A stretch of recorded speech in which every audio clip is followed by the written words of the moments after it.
Papá, quiero ir al campamento digital. ¿Campamento digital? Sí, y así aprendo de última en tecnología. Y es gratis. Fundación Cibervoluntarios organiza este curso Campamento Digital para colegios y asociaciones. Actividades para jóvenes de 9 a 17 años con formadores especializados. Solicítalo gratis en campamentodigital.org. Con el apoyo del Ministerio de Juventud e Infancia y financiado por la Unión Europea Next Generation.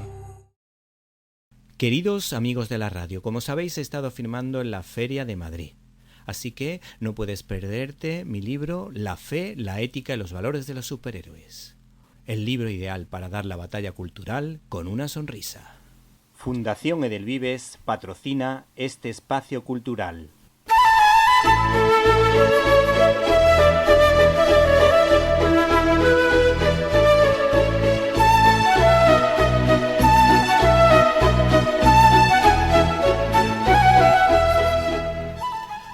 Y damos la bienvenida a nuestro analista internacional favorito, al escritor Antonio Rubio Plo, que nos va a hablar de nada más y nada menos que de Chesterton. Y es que acabamos de celebrar el 150 aniversario del nacimiento de un escritor que a mí me encanta, Chesterton. ¿Sigue vigente su pensamiento en el mundo de hoy? Pues la verdad que sigue muy vigente, porque realmente él se anticipó mucho a su tiempo. De tal manera que si viviera hoy no se extrañaría para nada de lo que nos está pasando.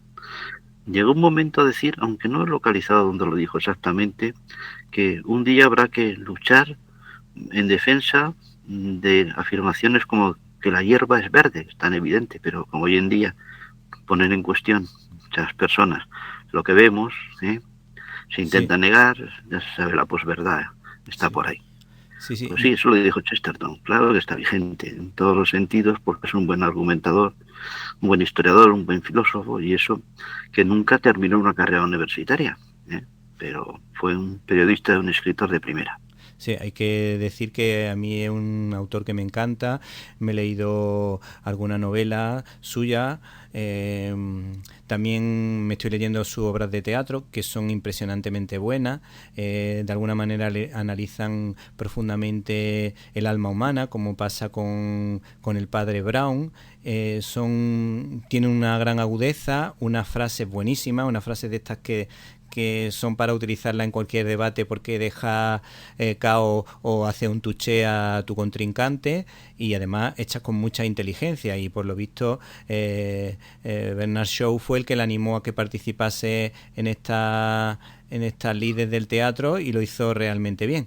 Pero ahora, si te parece, vamos a analizar uno de los personajes más interesantes de Chesterton, que es el padre Brown, que ha sido llevada en diversas ocasiones al cine y la televisión. ¿Qué opinas de estas versiones? No sé si se ajustan al personaje tal y como lo concibió Chesterton. Pues realmente se ajustan poco, quizás versiones muy antiguas se ajustan un poco más. Una de las versiones, creo que en España se tituló El detective, se tituló en los años 50, que interpretó Alec Guinness al padre Brown, efectivamente. Esa fue una buena versión, adaptación de un relato sobre todo, que se llama El martillo de Dios, ¿no? Y algún episodio más. Después, en los años 60, 70, creo que fue otro actor inglés de aquella época, de éxito, Kenneth Moore, que lo interpretó también dignamente. Y después hubo también una versión de la radio italiana de los años 70. Más recientemente, hace unos 8 o 10 años, tenemos una versión de la de vez en nuestras pantallas, pero que se aleja totalmente. La parte, digamos, ingeniosa, espiritual, de analista profundo, que va a la esencia de las cosas, está ausente. Solo se ven crímenes truculentos que en algún caso se adaptan al original, más o menos, y en otros casos, como dice a veces en las adaptaciones cinematográficas, basado en los personajes creados por, en este caso, Chesterton. Pues esa serie es británica, pues no me gusta mucho, la verdad. Sí, yo he visto varias versiones, sobre todo dos de ellas, una que tú dices, la última que coincido contigo que no me resultó muy atractiva, pero en cambio, aun teniendo pocos medios, la versión de los años 60 me pareció muy interesante porque ahí sí buscaba, intentaba de alguna manera retratar la profundidad con la que el padre Brown analizaba la psicología de los personajes, la profundidad del alma humana, y yo creo que ahí sí se reflejaba bien. El problema de esa serie, para mi gusto, es que tenía pocos medios, pero el mensaje yo creo que calaba, y yo cuando me he leído casi todas las historias del padre Brown, y por lo menos 3 recopilatorios enteros y algunos capítulos inéditos, y yo cuando me leía la novela me imaginaba a los personajes precisamente de esa serie que te estoy comentando. Luego, sí, que creo que sería el actor que te digo, Kenneth More, el sí, que sí. lo interpretó genialmente, que también hizo en aquella época una serie de éxito, adaptación literaria, la saga de los Forsyth, Sí, sí. hizo también otra. En fin, se cuidaban mucho las adaptaciones literarias Luego en ese existe, momento. Ahora un poco menos en algunos casos. sí. Luego existe alguna edición española en la que podamos leer los relatos completos del padre Brown. No sé si tú recomiendas alguna de ellas. ¿Y cuáles son tus relatos favoritos? De hace unos años, del Acantilado, sí, esa es la que tengo yo.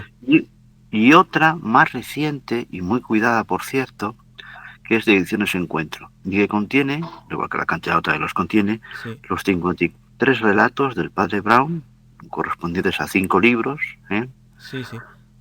que se escribieron entre 1910, creo, 11 y 1935, ¿no? Un cuarto de siglo estuvo con este personaje. Y algún relato inédito. En ambos casos aparecen las dos versiones.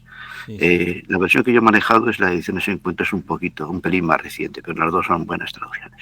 Sí, a mí otra cosa que también me gusta del padre Brown es que es la vigencia de la que tú estás haciendo referencia, porque hablaba, por ejemplo, de defender al profesorado de religión, y lo decía como si lo estuviese diciendo cualquier persona de esta época. O sea que la cercanía es absoluta, y la certeza, yo tengo la certeza de que este señor sería bastante crítico con la cultura woke, porque el ingenio que tenía seguramente le hubiese permitido darle la vuelta. Luego sabemos que hay un artículo muy interesante reciente en el que hacía referencia al error en la máquina, que es una historia que encontramos en el libro titulado La sabiduría del padre Brown. Decías que de mucha actualidad, y sobre todo que tiene mucho que ver con el tema de la inteligencia artificial. ¿Nos puedes contar algo al respecto? Bueno, pues cuento lo siguiente. Es una anécdota que cuenta el padre Brown de cuando estuvo en una cárcel americana como capellán, y que allí comprobó, cuando se inventó, digamos, el famoso detector de mentiras que sale en tantos sitios, ¿no? En tantas películas, tantas referencias, pero que realmente no deja de ser una cosa que no se ajusta a la realidad y no sirve para buscar la verdad. Es lo mismo que a veces le preguntamos a la inteligencia artificial algunas cosas y nos olvidamos que la inteligencia artificial ha sido diseñada por otros, no es autónoma, no es un genecillo que responde, no es un mago, no es Dios, vamos, en una palabra, ¿no? Entonces, en ese momento, cuando el padre Brown dice que el detector de mentiras, esa supuesta máquina que lo averigua todo y dice la verdad, con el detector de mentiras está diciendo que uno es culpable, puede que no sea cierto. De hecho, en este episodio se relata la fuga de un preso de una cárcel y cómo alguien comete un robo y se lo achacan al preso en cuestión. El preso es detenido y parece que todo está resuelto, pero al final no va a ser ese el culpable, como pensaban, porque, como dice el padre Brown, el director de la cárcel, todos son apariencias. Si el hombre se pone nervioso, suda, no quiere decir que esté mintiendo necesariamente, puede ser que simplemente esté nervioso, ¿no? Pero de ahí a pensar que está mintiendo porque se siente tenso, o incluso podría fingir perfectamente, podría fingir los estados de ánimo. O sea, ¿dónde vamos a sacar que la verdad proviene de lo que diga una máquina? Esa es la gran enseñanza del padre Brown en este relato. Bueno, pues Antonio, nos encanta tu presencia en estos micrófonos, las reflexiones que nos ofreces siempre son interesantes y desde luego el tema de la inteligencia artificial da mucho juego, ahora que parece que está tan de moda, pero realmente como le ponga ciertas trampas a la inteligencia artificial, no es capaz de discernir si lo que está diciendo verdadero o falso, como tú dices, o simplemente es porque has buscado una fuente, una determinada fuentes que daban un punto de vista llevado por la moda, o a veces incluso sacado con con cierta cabeza, con cierta capacidad de raciocinio. Lo que pasa que, claro, la máquina no sabe por qué reflexiona de esa manera. Ya la máquina, yo lo veo en el caso de nuestra experiencia, el famoso chat GPT, muchas veces se disculpa porque no responde a lo que le pregunto, le vuelvo a insistir, sí, perdona, tal, me disculpo. Cuando vas precisando, notas que hay cosas que no puede contestar. Si tú conoces previamente el tema, le puedes ganar al chat GPT en algunos casos. Sí, sí. Bueno, pues Antonio Rubio Plo, como siempre, te esperamos en tu próxima colaboración. Muchísimas gracias. Muchas gracias. Y si te gustó este comentario, puedes suscribirte en nuestro canal de YouTube, Cine y Libertad.